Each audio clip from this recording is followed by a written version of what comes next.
तो प्रिय छात्रों, आपका एक बार फिर से स्वागत है आज के इस वीडियो पर। यहाँ पर देखिए मेरे पास यहाँ पे कक्षा 7 का विषय गणित आपका वार्षिक परीक्षा 2022 का यहाँ पे आपका राजस्थान बोर्ड का पूरा पेपर आपका गणित का पे 100% आपका असली पेपर यहाँ पर आ चुका है। देख सकते हैं पूरा पेपर मेरे पास है, तो आपको डाउट नहीं करना है। आपके विद्यालय पर हर एक जिले में आपका यही पेपर आएगा, क्योंकि मेरे स्कूल पर ये पेपर ऑलरेडी आपका आ चुका है। तो आपके विद्यालय में सेम पेपर आएगा, जैसा कि आपका यहाँ पे अर्धवार्षिक में आपका यहाँ पे जो हमने आपको वीडियो प्रोवाइड किया था वही पूरा पेपर आपका सेम आपका छपा था। इस बार भी आपका यहाँ पे सेम पेपर आएगा। तो चलिए आपका यहाँ पे देखिए मेरे पास इसके अलावा कक्षा 6 का आपका गणित का पेपर और इसके साथ आपका यहाँ पे देखिए कक्षा 7 का आपका यहाँ पे समाज विज्ञान का भी पेपर है। और इसके अलावा यहाँ पे देखेंगे तो मेरे पास आपके हर एक सब्जेक्ट के कक्षा 7 का आपका विज्ञान का पेपर, तो टोटल आपके पूरे सब्जेक्ट मेरे पास यहाँ पर विद्यालय पर आ चुका है। तो पूरा पेपर आपको यहाँ पे रियल मिल रहा है, आपको डाउट नहीं करना है, पूरा पेपर आपको लिख लेना है, क्योंकि आपका यहाँ पे 100% आपका रियल पेपर आपको प्रोवाइड किया जा रहा है। आप एक एक क्वेश्चन रट लेना। तो चलिए इस वीडियो को स्टार्ट करते हैं। जो भी छात्र पहली बार विजिट कर रहे हैं, वीडियो को दिल से लाइक कर दीजिए, साथ में चैनल को सब्सक्राइब कर लीजिए, जिससे आपको आने वाले हर एक वीडियो का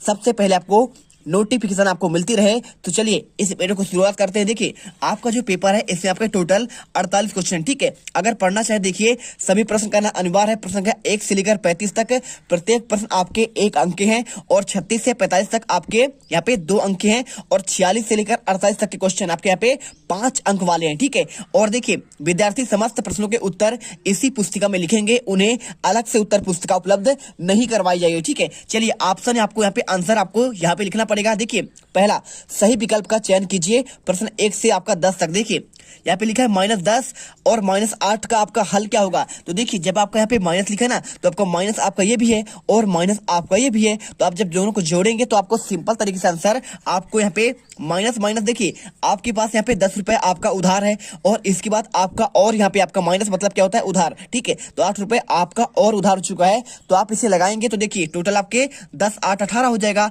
तो आपको यहाँ पे आंसर आ नंबर करना पड़ेगा, आपको यहाँ पे आ कर दीजिएगा। आपका राइट आंसर आपका यहाँ पे ये होगा। इसके बाद देखिए क्वेश्चन 10 का 1/2 का मान क्या होगा। तो आप सिंपल से जब इस क्वेश्चन करेंगे ना तो कुछ नहीं होगा आपको। देखिए 10 का आपका पूछा है, तो 10 का आप यहाँ पे ऐसे कर सकते हैं। देखिए 10 गुणे 1/2, तो 2 पंचे आपका 10, कितना 5 से कट गया, 5 कम आपका 5 हो जाएगा। तो आपको आंसर देखिए आपका इसमें 5 आएगा, किसमें आपका आंसर आ नंबर में। तो आपको यहाँ पे आ करना है और आंसर आपको इसमें आपको टिक लगाना है। चलिए इसके बाद क्वेश्चन देखिए आपका तीसरा, संख्याओं 1 1 2 4 3 2 1 2 2 4 5 का बहुलक क्या होगा। तो बहुलक मतलब होता है जो आपका सबसे ज्यादा बार आता है। देखिए कौन संख्या, देखिए आपके यहाँ पे 2 1 बार 2 बार 3 बार 4 बार आ चुका है, ठीक है। और अगर 1 की बात करें 1 2 3 ही बार आया है। तो आपको यहाँ पे देखिए अगर बात करें 2 की 1 2 3 4 जो सबसे ज्यादा बार आया है वही आपका यहाँ पे बहुलक होता है। तो 2 आपका कितनी बार आया है, 4 बार आया। आपका आंसर यहाँ पे आपको कौन लगाना है, आपको यहाँ पे आ नंबर, यानी आपको यहाँ पे आपको आ कर देना है, ठीक है। चलिए 2 आंसर आ गया। इसके बाद क्वेश्चन आता है आपका, देखिए चौथा, x + 2 बराबर आपका 7 का है। तो आपको इसका मान ज्ञात करना है। तो मान ज्ञात करने के लिए कुछ नहीं करना आपको, यहाँ पे सिंपल सा आप मान यही से ज्ञात कर सकते हैं। देखिए x का मान निकालेंगे तो आपका 7 में से आपका -2 हो जाएगा, ठीक है। इधर ये पक्षांतर होगा तो आपका माइनस में होगा, और 7 में से 2 गया आपका 5 आएगा। तो मतलब आपका आंसर यहाँ पे 5 आ रहा है। तो आपको इसका आंसर आपको आ नंबर करना है, आपको यहाँ पे लिख देना है, ठीक है। आपको ऐसे ही आंसर करना पड़ेगा। इसके बाद देखिए क्वेश्चन आपके यहाँ पे आता है, 2 पूरक कोणों का आपका योग क्या होता है। तो 2 पूरक कोण मतलब क्या होता है, 2 पूरक कोण मतलब आपके जिसके आपके यहाँ पे क्या हो, आपके 90 डिग्री आपका यहाँ पे आपका दोनों को योग हो, जैसे आपको यहाँ पे आंसर आ कर देना है, ठीक है। समझ में आ गया। तो आपको यहाँ पे संपूरक कोण की बात करें तो आपका 180 डिग्री होता है, और यहाँ पे बात की जाए आपका समबाहु त्रिभुज का एक कोण आपका 60 डिग्री होता है, ठीक है। और 120 डिग्री क्या होता है आपका, ये होता है आपका अधिक कोण होता है। 90 से आपके अधिक कोण आपके यहाँ पे होते हैं, आपके अधिक कोण, और 90 से कम आपका यहाँ पे न्यून कोण होता है, ठीक है। चलिए क्वेश्चन नंबर 6, एक त्रिभुज में कितने शीर्ष होते हैं। तो त्रिभुज की जब भी बात करोगे ना तो आपको यहाँ पे देखिए त्रिभुज में आपके 3 भुजाएं भी होती हैं, आपका 3 शीर्ष भी होता है। आपको यहाँ पे अच्छे से याद करके रखना है, कितने आपके 3 भुजाएं और आपके 3 शीर्ष होते हैं। आपका यहाँ पे ई नंबर आपका राइट होगा। इसके बाद क्वेश्चन देखिए सातवां क्वेश्चन आपका दिया गया यहाँ पे 164 के 50% का आपका मान क्या होगा। तो 164 का 50% देखिए हम यहाँ पे लगा लेते हैं, 164 गुणे आपका 50 बटे आपका 100, ठीक है। देखिए तो यहाँ पे 50 दूनी आपका 100 हो जाएगा और 2 से भाग करो 164 में, 2 अट्ठे 16 और 2 दूनी 4, आपका 82। किस में दिया? आपका अ नंबर पर आपको आंसर यहाँ पे आपको आ करना है। इसके बाद क्वेश्चन 5/7 का आपका योज्य प्रतिलोम। तो देखिए योज्य प्रतिलोम मतलब होता है आपका उसका उल्टा होता है, तो आपका 5/7 का आंसर हो जाएगा आपका अ नंबर 7/5, मतलब आपको आंसर अ नंबर करना है। और वर्ग का क्षेत्रफल का सूत्र क्या होता है? तो वर्ग का क्षेत्रफल का सूत्र आपका होता है भुजा गुणे आपका भुजा, ठीक है। यहाँ पे आंसर आपको अ नंबर कर देना है। और यदि आप चाहते हैं तो 1/2 आधार गुणे ऊंचाई क्या होता है आपका यहाँ पे आप देखिए वर्ग का क्षेत्रफल का आपका यहाँ पे हो जाएगा भुजा गुणे भुजा। और बात करें अगर त्रिभुज का क्षेत्रफल तो 1/2 आधार गुणे ऊंचाई आपका यहाँ पे ये होता है, ठीक है। और लंबाई गुणे चौड़ाई आपका यहाँ पे क्या होता है? आपका ये आयत के आपके यहाँ पे क्षेत्रफल, आयत का क्षेत्रफल लंबाई गुणे चौड़ाई और त्रिभुज का क्षेत्रफल 1/2 आधार गुणे ऊंचाई। सिंपल सा आंसर है, कुछ आपको करना नहीं है। इसके बाद क्वेश्चन देखिए 10वां क्या लिखा है? 4x - 3y का आपको व्यंजक में x का क्या गुणांक है? तो देखिए x तो आपका यहाँ पे है, तो x साथ किसका गुणा है? आपका 4 का गुणा है। आपका आंसर यहाँ पे ई नंबर करना है, आपका यहाँ पे 4 आपका राइट आंसर हो जाएगा। आपको यहाँ पे ई करना पड़ेगा, ठीक है। चलिए मैं आपको कर देता हूँ ई, यहाँ पे आपका ई नंबर ये हो जाएगा, ठीक है। तो आपके टोटल क्वेश्चन आपके यहाँ पे 10 कंप्लीट होते हैं। अब इसके बाद आप क्वेश्चन आपका 11 से लेकर 20 तक आपके यहाँ पे रिक्त क्वेश्चन आते हैं। देखिए पहला क्वेश्चन, वे पद जिनमें बीजीय गुणनखंड एक जैसे हो उन्हें क्या कहते हैं? समान कहते हैं या फिर आपका असमान? तो जब आपका एक समान होगा तो आपका यहाँ पे समान कहलाएगा, तो आपको आंसर आपको यहाँ पे समान करना है। इसके बाद देखिए आपका यहाँ पे त्रिभुज के अंतःकोणों का योग क्या होता है? तो त्रिभुज के अंतःकोणों का योग आपका 180 डिग्री होता है, ठीक है। चलिए सभी पूर्णांक और भिन्न क्या होते हैं? आपके क्या परिमेय होते हैं या फिर आपके अपरिमेय होते हैं? तो आपको यहाँ पे आपको परिमेय करना है, आंसर आपको यहाँ पे परिमेय आपको लगा देना है। कॉपी पर लिखकर अच्छे से याद करिएगा और वीडियो को दिल से लाइक और चैनल को आपको यहाँ पे दिल से सब्सक्राइब करना है, जैसे आपको लगातार यहाँ पे हर एक वीडियो का नोटिफिकेशन आपको सबसे पहले मिलती रहे। चलिए इसके बाद देखते हैं क्वेश्चन आपको यहाँ पे दिया गया है, जिस मूल्य पर कोई वस्तु खरीदी जाती है उसका क्या कहलाता है? तो जब कोई वस्तु किसी मूल्य पर खरीदते हैं उसे कहते हैं आपका उसका क्रय मूल्य कहते हैं। आपको आंसर आपको यहाँ पे क्रय मूल्य लगा देना है। और इसके बाद देखिए जिस त्रिभुज का प्रत्येक भुजा की माप आपका समान हो उसे कहते हैं आपका समबाहु त्रिभुज। क्या कहते हैं? आपका समबाहु त्रिभुज, ठीक है। चलिए आप इसे करिए। इसके बाद समकोण के सामने वाली भुजा को क्या कहते हैं? लंब कहते हैं या फिर आपका कर्ण कहते हैं? तो समकोण के आपके सामने वाली जो आपका भुजा होता है समकोण, देखिए मैं आपको समझा रहा हूँ। आपको ये होता है आपका समकोण। समकोण कैसे होगा? आपका समकोण होता है भाई साहब आपका यहाँ पे आपका एक इसकी वजह आपका यहाँ पे 90 डिग्री होता है, ठीक है। आपका ये होता है। तो पूछ रहा है भाई साहब इसमें आपको यहाँ पे क्या पूछ रहा है?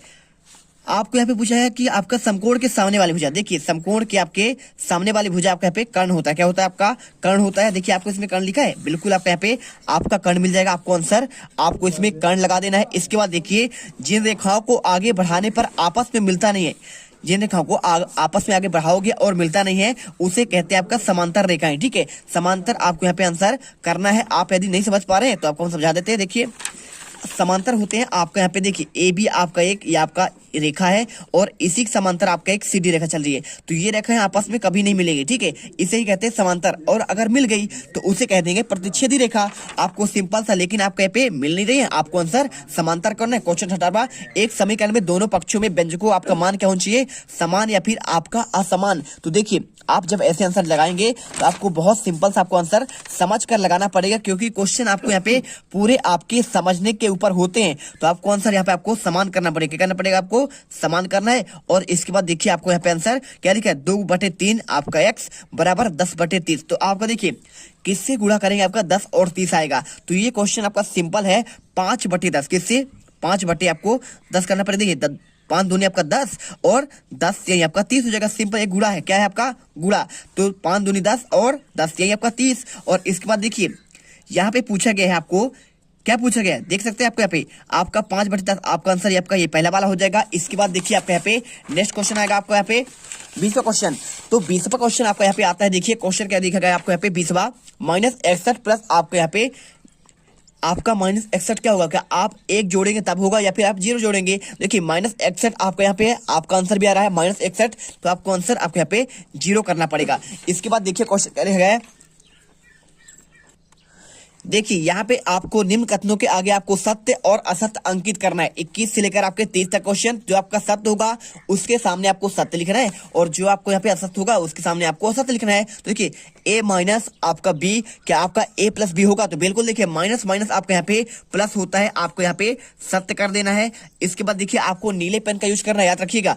इसके बाद 35 गुणे 4/5 क्या आपका 28 आएगा? देखिए 5 सते आपका 35 और 7 चौको 28, आपका ये भी आपका यहाँ पे सत्य हो जाएगा। इसके बाद देखिए प्रथम 5 प्राकृतिक संख्या का आपका माध्य क्या आपका 3 होता है। तो आपको हम इसको लगाकर दिखा देते हैं। देखिए प्रथम 5 आपका यहाँ पे 1 2 3 4 और 5, इनको जोड़िए 3 3 2 6 6 4 10 10 5 15। तो 15 में आप यहाँ पे क्या करेंगे? आपका 1 2 3 4 5 आंकड़ों संख्या कितनी है? 5। तो 5 3 15 आपका राइट है। यहाँ पे आपको आंसर आपको सत्य करना है। आपका माध्य यहाँ पे आपका 3 ही होगा। और 2 अधिक कोण संपूरक हो सकते हैं। देखिए पूछ रहा है कि आपका 2 से आपके जो अधिक कोण होते हैं क्या आपके यहाँ पे संपूरक हो सकते हैं? तो बिल्कुल आपको यहाँ पे बताएं। आपका जो क्वेश्चन होगा ना, क्वेश्चन नंबर आपका यहाँ पे देखिए क्वेश्चन 23वां हो गया। 24वां आपका जो होगा यहाँ पे आपका असत्य होगा, क्योंकि यहाँ पे संपूरक कोण नहीं हो सकते। आपके यहाँ पे क्या हो सकता है? आपका यहाँ पे 90 डिग्री जरूर हो सकता है, ठीक है। चलिए इसके बाद यदि दो रेखाएं एक दूसरे के आपके एक बिंदु पर प्रतिच्छेद करती है तो आपका क्या शीर्षाभिमुख आपका कोण हमेशा आपका समान रहेगा? तो आपका यहाँ पे 25 का आंसर जब आपको करना है तो आपको यहाँ पे देखिए दो रेखाएं एक दूसरे के एक बिंदु पर प्रतिच्छेद करती है, क्या आपका शीर्षाभिमुख आपका कोण यहाँ पे आपका समान होगा? तो आपका यहाँ पे आपको सत्य करना है। इसके बाद देखिए क्वेश्चन, किसी त्रिभुज का कोई आपका बाएं कोण एक सरल कोण आपका हो सकता है क्या? तो 26 का आंसर आपको देखिए 25 की बात कर रहा था ना, सत्य हो गया। तो 26 का आंसर आपको यहाँ पे असत्य होगा। क्या होगा? कि आपको यहाँ पे आपका बाएं कोण का मान आपका एक सरल रेखा नहीं हो सकता है, क्योंकि सरल रेखा होता है आपका 180 डिग्री और ऐसा हो नहीं सकता कि उसका मान 180 डिग्री हो जाए, ठीक है। चलिए इसके बाद लाभ प्रतिशत बराबर क्या आपका यहाँ पे सूत्र होता है? लाभ गुणे 100 बटे आपका क्रयमूल्य। तो बिल्कुल आपका यहाँ पे सत्य होगा, क्योंकि आपका लाभ प्रतिशत का सूत्र आपका यहाँ पे लाभ गुणे 100 बटे आपका क्रयमूल्य ही होता है। आपको इसमें सत्य करना है। और इसके बाद देखिए -8 एक आपका क्या एक परिमेय संख्या है? तो आपका माइनस जो आपका 8 है, क्या आपका यहाँ पे परिमेय संख्या है कि नहीं है? आप बताएंगे तो बताइए। आपका यहाँ पे देखिए परिमेय संख्या मतलब होता है आपका यहाँ पे पूर्ण संख्या है। तो आपको यहाँ पे -8 में आप बटे 1 कर सकते हैं, जिसे आपका P बटे Q के रूप में आपको व्यक्त किया जा सकता है, ठीक है। तो देखिए -8 लिखा है, आप बटे में 1 रख देंगे, 0 नहीं होना चाहिए, बस हो गया। तो आपके यहाँ पे -8 बटे 1 आपके यहाँ पे परिमेय संख्या आपका हो जाएगा।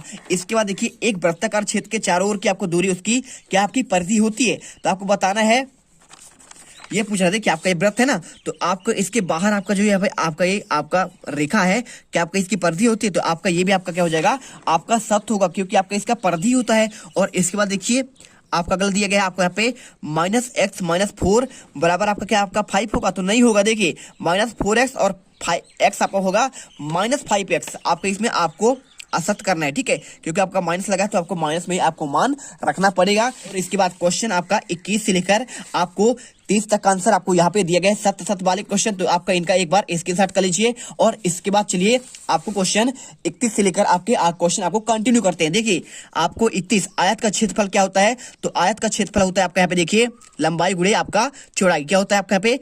आपका लंबाई गुणे चौड़ाई आपको इसमें मिलाना है। और इसके बाद देखिए वर्ग का परिमाप क्या होता है? तो वर्ग का परिमाप होता है आपका यहाँ पे 4 गुणे आपका यहाँ पे 4 गुणे आपका भुजा। और वृत्त का क्षेत्रफल आपका होता है यहाँ पे πr आपका स्क्वायर। और इसके बाद समांतर चतुर्भुज का क्षेत्रफल क्या होता है?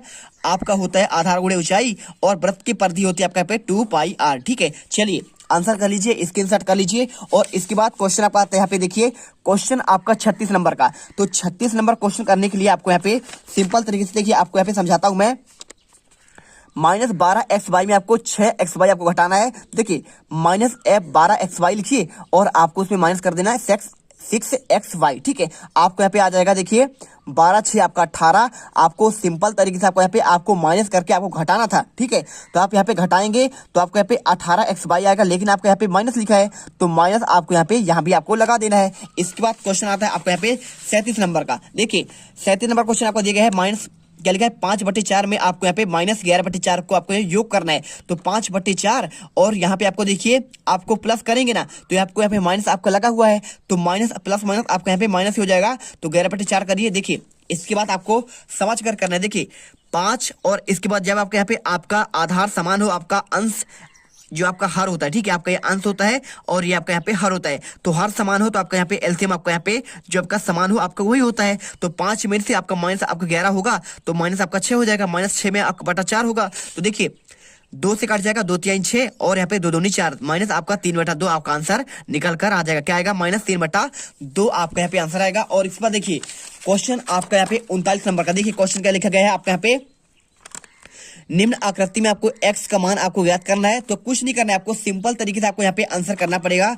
आपको देखिए यहाँ पे p और इसके बाद देखिए आपको लिखा गया ना PQR, ठीक है। आपको यहाँ पे देखिए आपको निम्न आकृति में आपको यहाँ पे आपको x का मान ज्ञात करना है। चलिए आपको हम सिंपल तरीके से आपको समझाते हैं। देखिए ध्यान से देखिएगा, पहले आपको लिखना पड़ेगा त्रिभुज के आपके तीनों अंतःकोणों का योग आपका 180 डिग्री होता है, बिल्कुल होता है। त्रिभुज के जो आपका जो अंतःकोण होता है आपको पूरा इसे जोड़िए, इसे जोड़ेंगे और इसे, तो तीनों का आपका योग आपका यहाँ पे 180 डिग्री होता है, ठीक है। आपको ये याद करके चलना है। और इसके बाद देखिए आपको यहाँ पे Q बराबर क्या आपका यहाँ पे 30 डिग्री है और P बराबर आप कितना है आपको यहाँ पे P बराबर आप चाहो तो इसमें जो आपका यहाँ पे लिखा ना x है, तो x के जगह में आपको यहाँ पे आपको बताना है। और अगर चाहो यहाँ पे देखिए तीनों कोणों को जोड़ना पड़ेगा 180 डिग्री के बराबर। तो कोण आपका 30 और कोण आपका यहाँ पे x और कोण आपका यहाँ पे p है, तो p बराबर तो आप यहाँ पे करेंगे आपको यहाँ पे 90 भी आप यहाँ पे लिख सकते हैं। तो 90 आप जब लिखेंगे तो 30 अब 90 30 कितना हो जाएगा आपका यहाँ पे आपका 120 डिग्री हो जाएगा। तो 180 में आपका 120 डिग्री आपको घटाना पड़ेगा।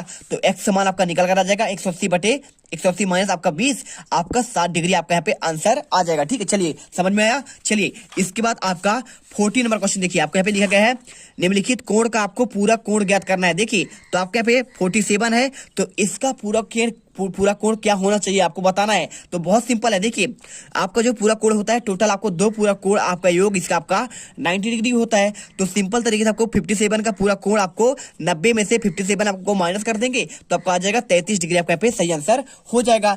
इसके बाद क्वेश्चन देखिए आपको यहाँ पे क्वेश्चन आता है 41 नंबर, त्रिभुज का आपको यहाँ पे क्षेत्रफल आपको ज्ञात करना है। तो त्रिभुज का क्षेत्रफल ज्ञात करना बहुत आसान है, कैसे ज्ञात करेंगे देखिए मैं आपको समझाता हूँ। यहाँ पे त्रिभुज का आपका यहाँ पे क्षेत्रफल होता है 1/2 आधार गुणे ऊंचाई होता है। तो यहाँ पे देखिए ये आपका 3 सेंटीमीटर आपका यहाँ पे आधार है और ऊंचाई आपका 4 सेंटीमीटर है। तो आधार बराबर होगा आपको, देखिए आधार गुणे आपका ऊंचाई करना पड़ेगा। देखिए 1/2 यहाँ पे आपका 1/2 गुणे आपको 3/4 करना पड़ेगा, क्योंकि देखिए आधार आपका यहाँ पे 3 है और ऊंचाई जगह आपको यहाँ पे 4 करना पड़ेगा। देखिए 2 दूनी आपका 4 कट जाएगा और 3 का गुणे 2 से करेंगे 3 दूनी 6 सेंटीमीटर आपका स्क्वायर, या फिर आप चाहें तो 6 आपका वर्ग सेंटीमीटर भी यहाँ पे कर सकते हैं। और वीडियो अच्छी लगे तो वीडियो को दिल से आपको लाइक जरूर करना है, जिससे आपको लगातार यहाँ पे वीडियो के नोटिफिकेशन आपको सबसे पहले मिलती रहे और आपको यहाँ पे चैनल को भी आपको सब्सक्राइब कर लेना। चलिए इसके बाद देखते हैं आपका 42 नंबर क्वेश्चन, आपको एक कंपनी के 10 कर्मचारियों के आपको आयु आपको वर्षों में इस प्रकार देखिए 32 41 28 54 35 26 23 33 38 40। तो आपको इनका परिसर ज्ञात करना है। परिसर क्या होता है? आपका अधिकतम आयु माइनस आपका न्यूनतम आपका आयु, ठीक है। देखिए अधिकतम देखेंगे आप तो 54 आपका इसमें आपका आयु होगा और सबसे कम आयु किसकी है आपका यहाँ पे देखेंगे तो आपका यहाँ पे आपका सबसे कम आयु आपका यहाँ पे आपका 23 आपका 1 वर्ष, एक कर्मचारी आपका यहाँ पे आयु आपका 23 वर्ष है। तो 54 में 23 आपका माइनस करेंगे आपका 31 वर्ष आपका यहाँ पे राइट आंसर हो जाएगा। तो क्या होगा आपका यहाँ पे 31 आपका वर्ष आपका सही आंसर होगा। और इसके बाद देखिए क्वेश्चन आपका यहाँ पे 43 नंबर 49/50 को आपको प्रतिशत में आपको चेंज करना है। तो देखिए आपको यहाँ पे देखिए आपको प्रतिशत में आपको चेंज करने के लिए आपको गुणे आपको 100 करना पड़ेगा। तो 50 दूनी आपका 100 कट जाएगा, ठीक है, कट जाएगा ना। देखिए 50 100 में भाग देंगे 50 का, तो 50 दूनी 100 और 49 का मल्टीप्लाई आप यहाँ पे 2 करेंगे तो आपका यहाँ पे 98 आपका आ जाएगा। आपको आंसर 98 आपको प्रतिशत आपको कर देना है, ठीक है। चलिए इसके बाद आपका 44 नंबर देखिए यहाँ पे क्वेश्चन दिया गया है, आपको x के तिगुनों और 14 का आपका योग आपका 35 है। तो इसे आपको समीकरण के आपको रूप में आपको लिखना है। तो देखिए x का 3 गुना आपका यहाँ पे 3x होगा और आपको इसे योग करेंगे 14, तो आपका 3x प्लस आपका 14 बराबर आपका 35। तो आपका आंसर आपको समीकरण करना था, आप इसे ऐसा कर देंगे यहाँ तक आपका आंसर पूरे आपके राइट हो जाएंगे, आपके पूरे नंबर आपको मिल जाएंगे। और इसके बाद आप चाहो तो इसे हल भी कर सकते हो, ठीक है, लेकिन आपको यहाँ तक करना है आपको आंसर, क्योंकि आपको सिर्फ आपको समीकरण पूछा गया, आपको उसका हल नहीं पूछा गया है। इसके बाद देखिए आपको यहाँ पे वृत्तों का आपको यहाँ पे देखिए पूछा गया आपको यहाँ पे 45 नंबर में वृत्तों का 1/2 भाग आपको छायांकित कीजिए। तो देखिए आपको इतने सारे आपको यहाँ पे गोले दिए गए थे, आपको इसमें आधा करना है। तो आधा मतलब देखिए पूरा आपका गोला यहाँ पे है, आपको आधा करके आपको यहाँ पे सभी का आपको यहाँ पे छायांकित कर देना है, पूरा आपका यहाँ पे सही आंसर हो जाएगा। इसके बाद देखिए क्वेश्चन आपका 46वां, विभिन्न 6 कक्षाओं के विद्यार्थियों की संख्या आपको सारणी में दी गई है, तो इन आंकड़ों को एक दंड आरेख में आपको निरूपित करना है। कक्षा आपका 5वीं 6वीं 7वीं 8वीं 9वीं और 10वीं, और विद्यार्थी आप यहाँ 135 120 विद्यार्थी हैं, 7वीं में 95, 8वीं में 100 है, और 9वीं में आपका 90 है, और 10वीं में आपको यहाँ पे 80 है। तो सिंपल सा आंसर आपको यहाँ पे कर लेना। देखिए मैं आपको समझा दे रहा हूँ, देखिए आपको इस प्रकार से आपको आंसर करना पड़ेगा। यहाँ पे देख सकते हैं आपको कक्षा आपको इधर दिया गया है और विद्यार्थी आपके ऊपर साइड। तो देखिए 80 90 100 110 120 130 140 ये आपका इनके क्या है, आपका विद्यार्थियों की संख्या है। और आपको यहाँ पे कक्षा देखिए 5वीं 6वीं 7वीं 8वीं 9वीं और 10वीं। 5वीं में कितने आपको 135 है, तो आपको 130 से आपको 140 के बीच में आप करना पड़ेगा 135। और 6वीं में कितने आपको 120 है, तो आपको 120 तक आपको यहाँ पे आपको ले जाना पड़ेगा। और 7वीं में आपका 95 है, तो 90 और 100 के बीच में आपको यहाँ पे 95 आएगा, तो आपको 95 आपको यहाँ तक करना है। 8वीं में कितने आपके 100 है, तो 100 के सामने आपको यहाँ पे 100 तक करना पड़ेगा। और 9वीं में आपके 90 है, तो देखिए 90 के सामने आपको यहाँ तक ले जाना पड़ेगा। और 10वीं में कितने विद्यार्थी हैं, आपके 80 विद्यार्थी हैं, तो 80 आपका यहाँ देखिए आपको इसके सामने आपको कर देना है। आपका ये एक्स अक्ष है और ये आपका यहाँ पे वाई अक्ष, ठीक है। तो समझ में आ रहा है ना। तो आपको यहाँ पे कक्ष देख लीजिए, आपका एक्स आपका कक्ष को दर्शाता है, और आपको यहाँ पे वाई आपका अक्ष, यहाँ पे आपको विद्यार्थियों आपका संख्या आपको दर्शाता है, ठीक है। तो सिंपल सा आंसर कर लीजिए। इसके बाद देखिए आप क्वेश्चन यहाँ पे त्रिभुज XYZ की आपको एक रचना करना है, जिसमें XY बराबर आपका 4.5 सेंटीमीटर, YZ बराबर आपका 5 सेंटीमीटर, और तथा ZX आपका यहाँ पे 6 सेंटीमीटर है। तो देखिए सिंपल सा आंसर आपको करना है। यहाँ पे आपको देखिए आप पहले एक्स वाई आपका यहाँ पे एक आपको रेखाखंड लेना है। आपको यहाँ पे रेखाखंड 4.5 सेंटीमीटर का एक्स वाई, और आपको इसके बाद देखिए आपको यहाँ पे देखिए एक्स वाई बराबर आपको दिया गया है आपका 4.5 सेंटीमीटर, और आपका वाई जेड। तो वाई जेड आपको जब पूछा गया तो वाई आपको यहाँ पे पाई पर आपको पॉइंट लेकर आपको एक 5 सेंटीमीटर आपको यहाँ देखिए आपको स्केल रखना है। स्केल रखने के बाद क्या करेंगे, स्केल रखने के बाद आपको इसमें 5 सेंटीमीटर आपको यहाँ पे आपको देखना है, और 5 सेंटीमीटर आपको यहाँ पे एक आपको चाप लगा देना है, ठीक है। तो आपको वाई बिंदु पर आपको यहाँ पे 5 सेंटीमीटर आपको चाप लगा दीजिए। और एक आपको यहाँ पे देखिए जेड एक्स, तो आपको यहाँ पे एक्स बिंदु पर आप यहाँ पे एक 6 सेंटीमीटर आपको यहाँ पे चाप लेकर आपको यहाँ पे करना है। और जिस बिंदु पर आपको मिल जाएगा वहां आपको जेड पॉइंट देना है। आपको ये हो जाएगा जेड पॉइंट, और आपको इसे स्केल से आपको मिला देना है, ठीक है। स्केल की सहायता से आपको यहाँ पे आपको मिला देना है जेड वाई को और आपका जेड एक्स को। यहाँ पे आपका रचना हो जाएगा सिंपल सा। और इसके बाद देखिए क्वेश्चन आपका लास्ट आता है यहाँ पे आपका 48 नंबर का PQSR, ठीक है। तो PQRS आप देखेंगे तो आपको यहाँ पे आपको एक छायांकित भाग का क्षेत्रफल पूछा गया है। तो ये वाला क्वेश्चन हम छोड़ देते हैं। आपको क्वेश्चन आपको इसके आपके अथवा आपको आंसर दे रहे हैं। एक वृत्त की परिधि 31.4 सेंटीमीटर है, तो वृत्त की त्रिज्या और उसका आपको क्षेत्रफल ज्ञात करना है। तो ठीक है, वृत्त की परिधि आपका यहाँ पे 31.4 दिया गया, आपको यहाँ पे क्वेश्चन में आपको दिया गया है। और वृत्त के क्षेत्रफल क्या होता है आपका पाई आर स्क्वायर होता है, आपको ये ज्ञात करना है। साथ में आपको वृत्त की आपको त्रिज्या भी ज्ञात करना है। देखिए परिधि बराबर होता है आपका 2 पाई आर होता है। तो देखिए 2 की जगह आपको 2 करना है। आपको पाई बराबर आपको 3 आपका 1/4 आपका ये मान होता है, और आर का मान आपको यहाँ पे निकालना है। तो आपका आर का मान जब निकालेंगे तो आपका देखिए वृत्त की परिधि कितना है आपका, देखिए आपको यहाँ पे सिंपल तरीके से आपको जो है 31.4 में आपको यहाँ पे 2 गुणे आपका 3.14 का आपको भाग देना पड़ेगा। तो भाग देंगे तो आपका सिंपल सा आपको यहाँ पे 5 सेंटीमीटर आपको यहाँ पे आंसर आएगा। देखिए पॉइंट हटाएंगे तो बट्टी में आपको यहाँ पे 10 आ जाएगा, और इधर आपका नीचे से हटाएंगे तो आपका ऊपर यहाँ पे 100 आ जाएगा। तो 10 दाम आपका 100, और इसके बाद देखिए आपको यहाँ पे 50 से कट जाएगा, और 314 से आपका यहाँ पे 314 आपका यहाँ पे कट जाएगा। सिंपल सा आपको यहाँ पे देखिए ददांश हो गया, और 2 पंचे आपका 10 हो जाएगा। तो 5 सेंटीमीटर आपका यहाँ पे आपका इसकी त्रिज्या आएगी, और क्षेत्रफल निकालेंगे तो पाई आर आपका स्क्वायर होता है। तो देखिए पाई का मान 3 आपका 1/4, और आपका यहाँ पे देखिए आर बराबर कितना है आपका 5 है। तो 5 गुणे 5 करना पड़ेगा। तो आप मल्टीप्लाई करेंगे आपका 78.5 वर्ग सेंटीमीटर, या फिर आपका 78.5 आपका सेंटीमीटर आपका स्क्वायर करना पड़ेगा। आपको आंसर यहाँ पर आपको प्रॉपर मिल जाएगा। देखिए हमने आपको यहाँ पे टोटल आपके 1 से लेकर 48 तक के आंसर हमने आपको इस वीडियो में आपको फुल एंड फाइनल आपको सॉल्यूशन हमने दे दिया है। तो आई होप आपको यहाँ पे वीडियो पसंद आई है। यदि आपको पसंद आई है वीडियो को दिल से लाइक करिए, चैनल को सब्सक्राइब करिए। और यहाँ पर देखिए हमने आपको यहाँ पे 48 का आंसर, इसके बाद आपको यहाँ पे 47 और 46 का आंसर, और इसके बाद देख लीजिए आपको यहाँ पे आंसर आपका 45 का, आपको यहाँ पे 43 44 का आंसर, 41 और 42 का, इसके बाद आपको यहाँ पे 39 और 40 का आंसर, और यहाँ पे आपको 36 और 37 का आंसर, और यहाँ पे आपका 38 का आंसर, और इसके बाद प्रॉपर आपके आंसर हमने आपको यहाँ पे दे दिया है। तो आई होप यहाँ पे आपने एक एक क्वेश्चन बहुत ही बेहतरीन तरीके से आपने कर लिया होगा और वीडियो आपको दिल से पसंद आई है। तो भाई साहब आपके अपने चैनल जीत मिडिल क्लास आपको यहाँ पे दिल से सब्सक्राइब कर लेना है और वीडियो को लाइक कर देना है। मिलते हैं अगले वीडियो पर। जय हिंद, जय भारत।